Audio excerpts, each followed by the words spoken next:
Hi there guys, welcome back to another video. Quick disclaimer, I'm going down with a bit of a cold, so I'm a bit sniffly and whatnot. So anyway, into this video. Today I'm going to be doing the steering wheel, taking it from the standard steering wheel to the aftermarket one. Any of you eagle-eyed people out there will already know that I've been running my aftermarket Momo steering wheel for a while, but I'm just getting around to actually doing the video now, so just want to put that out there. But it's a very easy job. The only tools you're going to need is a ratchet, possibly an extension, in my case a 24mm socket, and well, an adjustable possibly. If you don't have a 24mm or whatever size that your bolt is, then an adjustable will do just fine.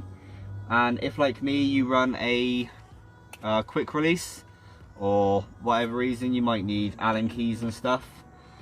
But that's pretty much all you need, and then you can go from having a steering wheel just like this to this. So let's just get into this. Also, like I said, I was going to fill up that gap, and sure enough I actually have. It's not actually in there properly yet, it's just balanced, but you can see that it now fills up that gap perfectly. Just need to secure it in there. But there's that. Anyway, it's not all about that. We are doing the steering wheel. So this is the standard steering wheel. I mean, I've had this one off a few times, but to get it off, sometimes there are screws on the sides around here somewhere, but in my case, no. You just grab hold of the horn and pull it. Be careful, because the horn wire is probably connected. In my case it's not, because I've literally put it on for the video. But we don't need this bit anymore. A 24mm socket, like I said. If this is the first time you have took the steering wheel off, this nut will probably be quite tight, so just be careful. But like I said, this has literally been put on for the sake of the video. When you undo that nut, don't undo it the whole way. Just leave a couple of threads on, because the spline that holds it all in is tapered, so it will hold. And if it's the first time, it's going to be all tight. But just give it a rock back and forth, there you go, and pull it forward. First time you do it, this is going to be an absolute pain, and you're going to be putting on so much force. You want to leave that nut on there, because if you miss and that bolt's not on there, you will pull and probably smash yourself in the face. So just leave that bolt on there, just a couple of threads, just so when you do, it stops on there and doesn't hit your face. But anyway, take the bolt, leave it to one side, take your steering wheel, throw it in the bin, and then you're going to need the hub.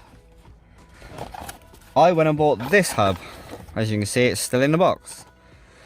And when I went to go put it on, it didn't fit.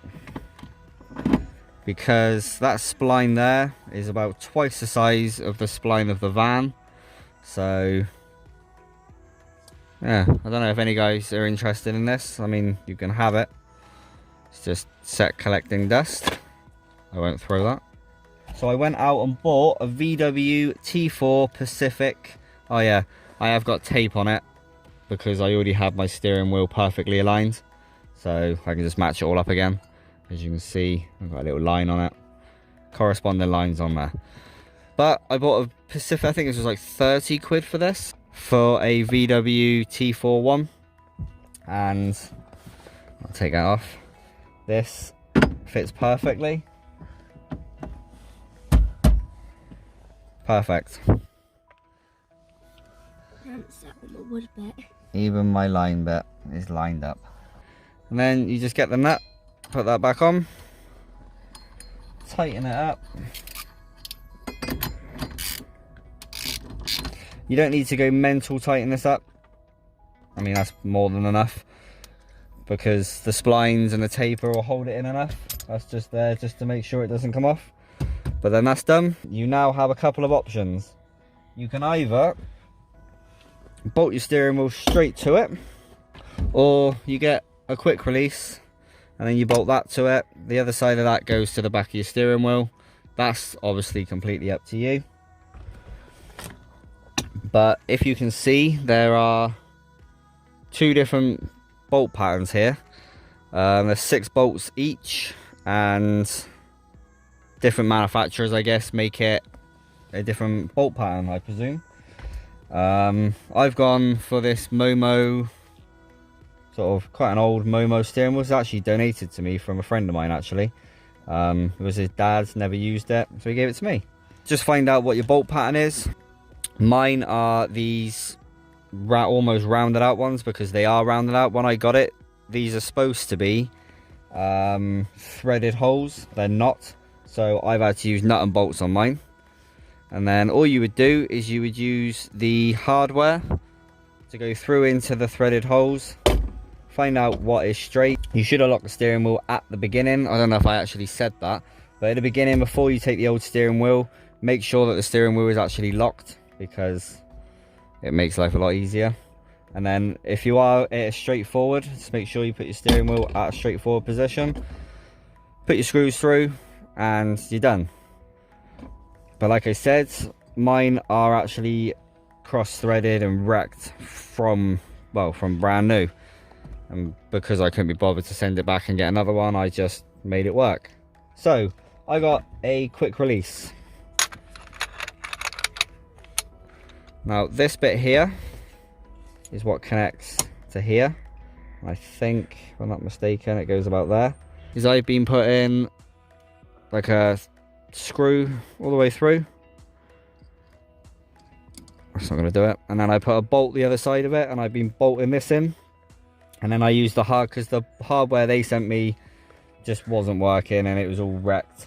And then use the other hardware onto your steering wheel, and then you are literally done. I mean, I haven't actually bolted my quick release in properly yet, because for me to do it, I've got to take all this lot apart, get to it from the back so I can tighten the nuts up. But essentially, it's as easy as that. It's a very easy job. And if you are luckily enough to get one of these where the actual threads are still intact, it's so easy to do. You just literally just whop them in, put the screws in, tighten them down. Like I said, you don't need to go mad with them, but tighten them down nice and hand tight, and then you're done. And then you end up with a cool looking steering wheel, and it's as easy as that. I mean, the hub adapter, I think that was like 30 quid. I know you can pick up steering wheels anywhere from probably 30 up to as much as you want to spend, and it's as easy as that. The only downside, I will move that, the only downside I have to this, which I have to tell you, is the one that I've got. There you go, you can see there is a massive gap all the way through, and then underneath here, that there is the connector for the horn. It connects to, it's like a contact, and it connects to this brass ring on the back of the steering wheel. Once you make a full connection by actually pressing the horn down, then it actually makes the horn work. But with my hub, it doesn't actually seat all the way down, so it doesn't make that connection, so essentially my horn doesn't work. And this little tab on here, hopefully, yeah, you can see that, that is supposed to do, so when you turn in left and right, it auto cancels your indicators. Well, that doesn't actually work either. So there is a few, I don't know if you can get them where that does work. A lot of people I've spoken to have said that theirs doesn't do it either. You just have to, when you turn in, do it manually, which isn't the end of the world. I don't mind personally, but it won't pass an MOT, so just bear that in mind. And like I said, I haven't actually found anyone that says that theirs does work with a Boss kit, so just keep your old steering wheel just in case for the MOT. If you do actually know of a Boss kit that does actually work with, put that down in that comment section below, because I would be interested for me. Because I'm now going to have to put all this lot back together again. So I'm going to get all this nut and bolted down again. Make sure I put this boot back on as well. And once I've done that, I'll show you how I fit mine. So I will see you when this is back together. Right, so there's that all connected back on. And then as you can see, I can't actually get to the bolt. So I use the little gaps on the side, just in there, so I can get the bolt in and tighten it up. And then that's when the adjustable comes into play. And then that is all nicely tight. It's not going anywhere. you put the other end of the quick release on here, and then done. You now have your steering wheel. Quick release, easy as that. So that's it, very easy install. I mean, if those bolt holes actually worked as they should, it's a very easy thing to do at all. If you've got to do what I've got to do, it's a little bit harder, so worth it. I mean, you can take your steering wheel off and flex on people, I don't know. Or a bit of added security, put your steering lock on, take your steering wheel away. Makes it a bit harder for people to steal. Or if you guys are interested in anything else T4, I mean, I've got a wiring loom for the headlight upgrade, headlights in general, the interior, lowering a van. I mean, the channel's full of it. Go through, have a look, see if you like anything. If you do, give me a subscribe, that'd be awesome. I mean, me and my daughter, she's the one who's been filming, we've just finished doing all this, to be fair. I mean, she helped me with quite a bit of it. So all this is pallet wood. I mean, it's on the channel. If you're interested, go and have a look. Did take a lot of pride into making this. This is all pallet wood, all reclaimed pallet wood that we sanded down and made into a fun interior. Same as actually all of the seats. Pretty much my whole interior is actually made out of pallet wood. That's today's video did. Hopefully you guys liked it. If you did, please give it a great big thumbs up. If you're not already subscribed, go hit that subscribe button. Take it easy, guys.